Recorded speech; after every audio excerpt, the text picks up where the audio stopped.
By the early 70s, the pressures had been felt in every community, and people were reaching their limits and wanted a united voice to speak on their behalf. In a small meeting in Inuvik on January 28, 1970, 19 people voted to form the Committee of Original Peoples Entitlement. There were many issues in the region that the new committee would have to focus its attention on.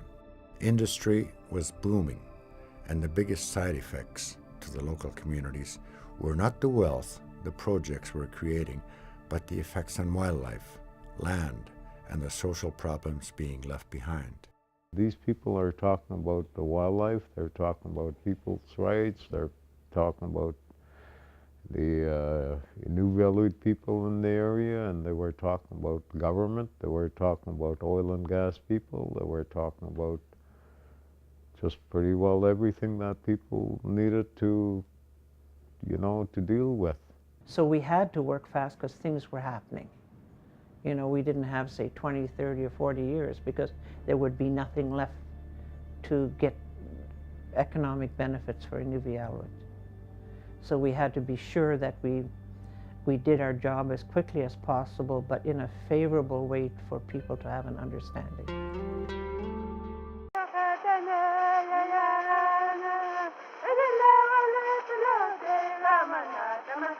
The 19 founding members of the Committee for Original Peoples Entitlement had their work cut out for them, work that would span over great territorial distances to all of the remote communities.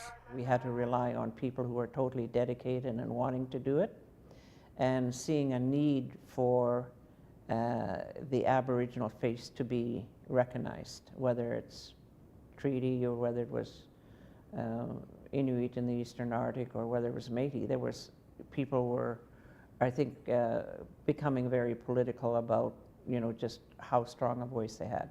The ideals for COPE were being formed, but the message needed support. How do we get involvement of the people in the community and elsewhere? What approach do we take? How do we get our messages across that, there are people that wants to, go in a way where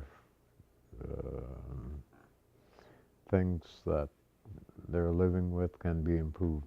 The crew from the COPE was traveling to the communities, and Sam Rady, Mark Nuxan, and I believe it was Peter Green that came into my house, and they were talking to me about the land claim, what was happening.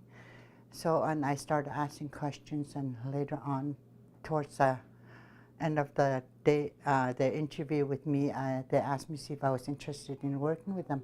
We were building a claim, and we had to be sure that we reached every family and as broad an age group as we could.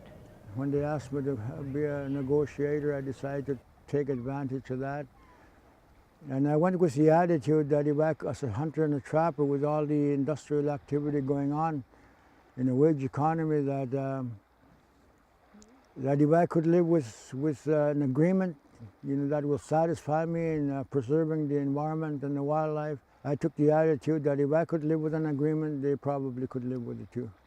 There was a lot of public meetings, there was a lot of radio programs on it, but from the beginning we knew that in order to get the understanding and the input what we required, because in the end we had to vote on an end product, and it was not fair for people not to know enough to be able to vote in an educated way about something that affects their lives forever.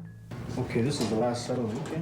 The message of COPE was being heard, and a large majority of the Inuvialuit, through voting, supported the actions and priorities that the workers of COPE represented.